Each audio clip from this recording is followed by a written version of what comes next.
Salut à tous et bienvenue dans Ma Vie de Geek. Aujourd'hui, je reçois un chanteur qui a marqué une génération, voire deux, voire bientôt trois. Artiste complet. Il chante évidemment depuis des années. Il chante qu'il faut les attraper tous. Mais j'ai envie de le résumer en deux mots. Énergie positive, une énergie qu'il a développée dans différents arts. Vous allez peut-être le découvrir dans cette émission parce que j'ai la chance de recevoir Jean-Marc Anthony Cabella.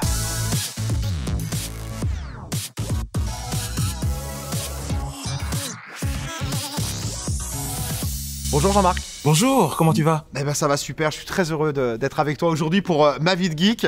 Alors cette émission, c'est une émission dont tu es un peu le héros, parce que je suis un peu feignant moi, et je laisse travailler mes invités, et parce que c'est vous qui choisissez 5 dates dans votre parcours. Oui. Est-ce que ça a été difficile de les choisir ces dates quand je t'ai demandé de me les donner? Est-ce que ça a été évident ou est-ce que tu as un peu cherché? Il y en a certaines qui ont été évidentes, et puis d'autres, il a fallu un petit peu réfléchir. pour que ce soit intéressant.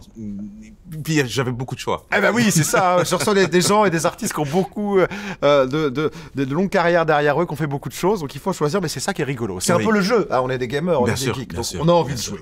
Et justement, la première date, on remonte en juillet et en août 1984 avec une première tournée. Et là, c'est pas une tournée de chant, c'est une tournée de danse. Oui, tout à fait. Parce qu'en fait, j'ai commencé avec le breakdance. J'ai commencé avec le breakdance, mais pas en tant que professionnel. C'était juste comme ça avec les copains. Et puis finalement, ça a très fort marché. Et très vite, on nous a demandé de faire des spectacles. Et des plus grands spectacles, etc. Et puis on a eu cette tournée en Espagne qui était juste le moment où on s'est encore plus fort liés. En fait, les membres de l'équipe, on est devenus des frères, en fait. Et comment s'appelait ton crew, ton équipe, du coup? C'était quoi le nom? Le Magical Band. Le Magical Band. Ok, ouais, d'accord. Bon, mais voilà, c'était... Hein, c'est pas facile, le branding, hein, comme on dit. C'est pas toujours facile, c'est pas toujours facile. C'était le siècle passé.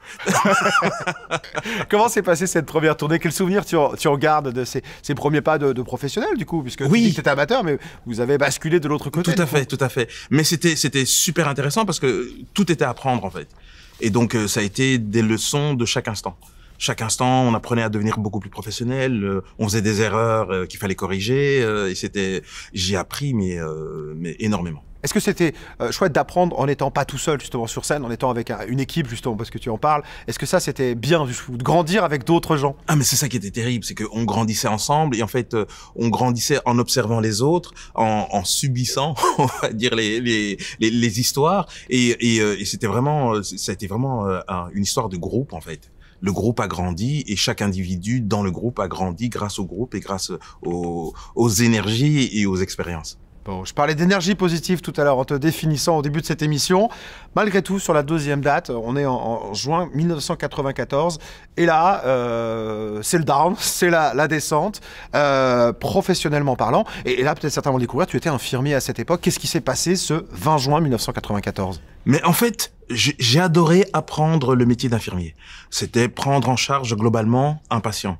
Donc autant psychologiquement que les soins et tout ce qui s'ensuit. Et en fait, je suis arrivé dans le milieu du travail. Et en fait, tout ce qu'on me demandait, c'était la performance, en fait. Et il fallait que les choses soient faites vite, proprement, bien sûr, sans erreur, etc. Et on n'avait pas le temps, en fait. Ce que j'ai appris comme métier, il fallait faire une collecte des données. Donc on cherchait un petit peu qu'est-ce qui s'était passé dans la vie du patient, comment est-ce qu'on pouvait l'aider, comment ça s'était passé, etc. Et en fait là, et donc son nom d'abord, super important, qui c'était. Et en fait là tout d'un coup, ça devient la chambre 156 ou ça devient l'appendicectomie. Donc il y a plus ce côté personnel, ça devient une maladie ou un numéro de chambre en fait. Et ça ne correspond pas. On le sent ça bien ne que me correspondait pas du tout. On sent bien que tu devais être mal du coup de cette situation. Ouais, tout à fait. Et donc du coup en fait tous les jours je me battais avec l'équipe parce que je mettais trop de temps en fait. Je parlais trop avec les patients. Il fallait être efficace en fait. Ce que je peux tout à fait comprendre en fait. C'est une histoire d'équipe aussi. Je fitais pas dans l'équipe. Et donc en fait j'étais persuadé de me battre pour pouvoir faire mon métier comme je voulais le faire.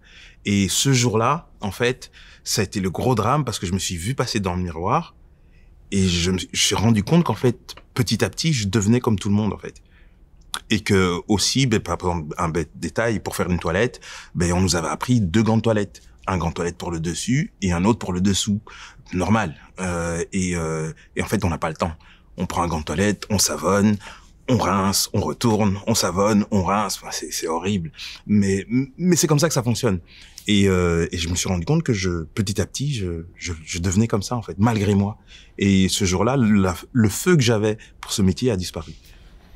Mais quand même, est-ce que c'est de là que tu gardes cette bienveillance que tu as gardée en étant artiste complètement aujourd'hui? Parce que tu as cette bienveillance sur scène, avec les gens, quand on te voit, quand tu le croises. Est-ce que du coup, ce métier, t'as quand même appris ça et t'as conservé ça de cette période de ta vie professionnelle? Mais l'impression que j'ai, c'est que cette bienveillance, c'est quelque chose que j'ai eu de ma famille, en fait.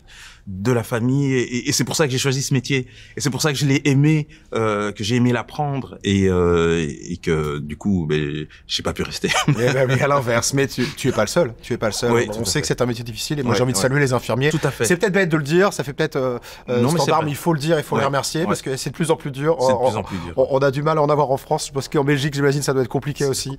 Donc, ben, on peut les saluer et leur dire qu'ils ont du courage parce que heureusement que certains continuent et arrivent à garder la foi et à continuer parce que c'est pas facile. Et on ne t'en veut pas d'avoir abandonné, hein, c'est pas ce que je veux dire. Troisième date, 16 avril 1997, on revient dans l'univers artistique. On a peut-être découvert tout à l'heure que tu dansais.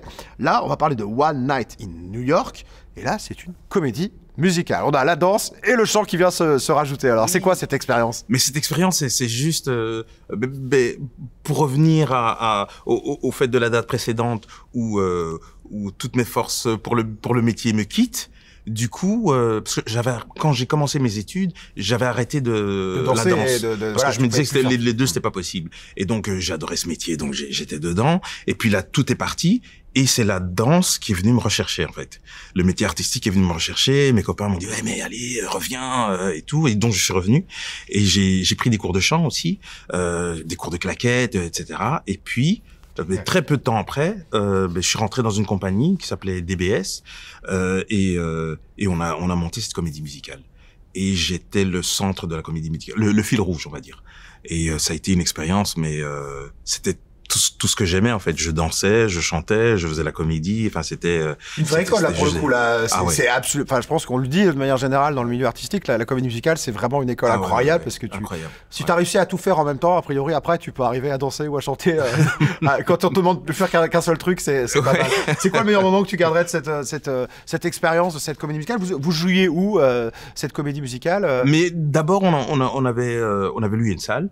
Okay. On avait loué une salle où on est resté 2 semaines. Okay. Et puis après, en fait, on a travaillé dans le corporate. Donc et en fait, les clients prenaient certains morceaux de la comédie musicale, en fait.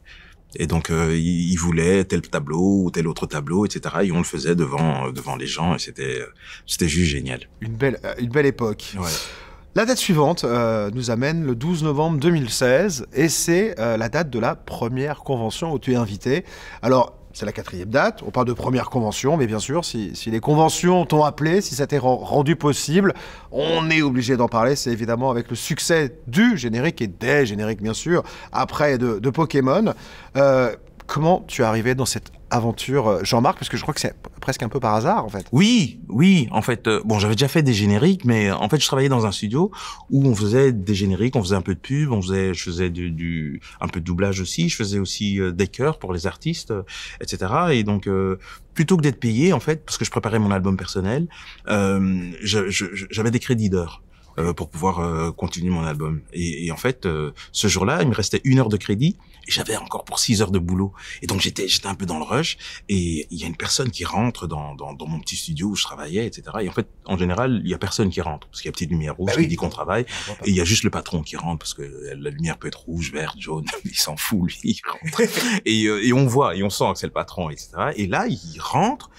Et on sent aussi que c'est un patron, mais c'est pas le patron.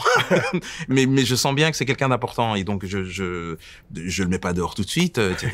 Mais je comprends rien à ce qu'il me dit parce qu'il a un accent canadien, un truc à couper au couteau. Et je comprends pas très bien. Il me parle poc. Et Pokémon, ça n'existait pas. Donc, mais non, c'était pas encore là, forcément. Ouais. Donc, je comprends rien du tout à ce qu'il se raconte. Et puis, il me demande d'écouter ce que je fais. Je lui fais un peu écouter. Et puis, bref, pour la faire courte, ça dure trop longtemps. et je oui, perds toi, du t'as ton temps. timing, là, tu viens de moi me j'ai dire, mon t'étais timing, pressé. etc. Et donc à un moment, je lui demande de partir parce que ça monte. Puis alors il me dit oui, mais en fait je suis occupé à faire une audition et en fait je trouve pas. On n'a pas encore trouvé la personne. Est-ce que ça vous intéresse? Et je vais lui dire oui. Comme ça, il va partir et me laisser travailler. Et donc, je lui dis oui. Et à ce moment-là, il s'installe. Et il dit, bah alors, je t'explique. Et il m'explique les Pokémon. Mais pas un truc complètement... Et puis, pour finir, il s'en va. Et il va trouver le big boss qui redescend et qui me demande si ça m'intéresse de faire l'audition pour les génériques. Alors, je dis, bah oui, pourquoi pas. Et en fait, j'ai pas fait l'audition parce qu'il a entendu, le patron lui a fait écouter les voix que je faisais pour d'autres génériques et il a dit OK. C'est quand même dingue. Enfin, je veux dire, alors, c'est un hasard, non, parce que c'est ton talent, évidemment, qui a fait que tu as été choisi derrière. Mais cette rencontre, il fallait être là, à ce moment-là, au studio, il fallait que lui soit là. C'est quand même un moment incroyable. Merci de nous l'avoir raconté. Ce succès aujourd'hui, parce que là, les conventions, il y en a eu plein depuis. Tu as voyagé à travers toute la francophonie pour aller le chanter, ce générique et les autres que tu as fait. Alors, quel regard tu jettes sur ça aujourd'hui, alors que tu as commencé comme ça, un peu par hasard, et que là, maintenant, il y a des gens qui veulent absolument te voir écouter ce générique en convention, être des milliers à t'applaudir. Mais en fait, le truc que je retiens surtout, c'est un espèce de ligne de vie qui veut que qu'importe ce qu'on fait, il faut le faire à fond. Qu'on aime ou qu'on n'aime pas, il faut le faire à fond. Si on n'aime pas, ben on change. Mais le temps où on le fait, il faut le faire à fond. Parce qu'on ne sait jamais, en fait, qui peut être là, qu'est-ce qui peut arriver. Et en fait, le fait de le faire à fond, ça ouvre des portes, en fait, tout simplement. Et là, voilà, j'ai fait ce générique. Bon, j'adore ça. Les génériques, je les fais toujours à fond. Et le fait de savoir que plus de 25 ans après, ça a toujours ce succès-là, ça prouve que c'est... On a eu la chance de travailler ensemble sur un festival à Laval, et j'ai vu quelqu'un pleurer de joie, vraiment pleurer de joie devant la scène. Comment tu vis ça, cette émotion que tu crées chez les gens? Comment on le vit en tant qu'artiste, de se dire que, voilà, de te voir sur scène, les gens en pleurs de joie, évidemment. Mais en fait, c'est pour ça que je fais ce métier, pas pour faire pleurer les gens, mais pour cet échange-là, pour le fait. Et c'est vrai que avant cette date, je ne savais pas. Oui, tu as réalisé avec J'ai réalisé à cette date tout à fait que oui, exactement. Et donc là, c'était d'autant plus intéressant de voir un petit peu le travail qu'on fait en studio, qui est juste derrière, dans le noir presque, etc. Mais en pleine lumière avec les gens, c'est de voir le résultat, c'est juste exceptionnel. 5e date et dernière date, jeudi 29 juin 2017. Tu m'as précisé, jeudi d'ailleurs, c'est rigolo, voilà, je tiens à le dire. Bon, l'invité est très précis quand il donne les dates, et ça c'est formidable. Jeudi 29 juin 2017, ça veut dire que tu as bien bossé pour la prépa, je te remercie. Nouveau départ, U-turn, une nouvelle aventure professionnelle, tu pars carrément à Kuala Lumpur, ça c'est sympa pour aller bosser. Ça c'est la suite en fait, parce que le générique c'est une chose, mais il y a plein d'autres choses. Alors celle-ci, si tu veux bien nous en parler, mais aussi les autres, voilà.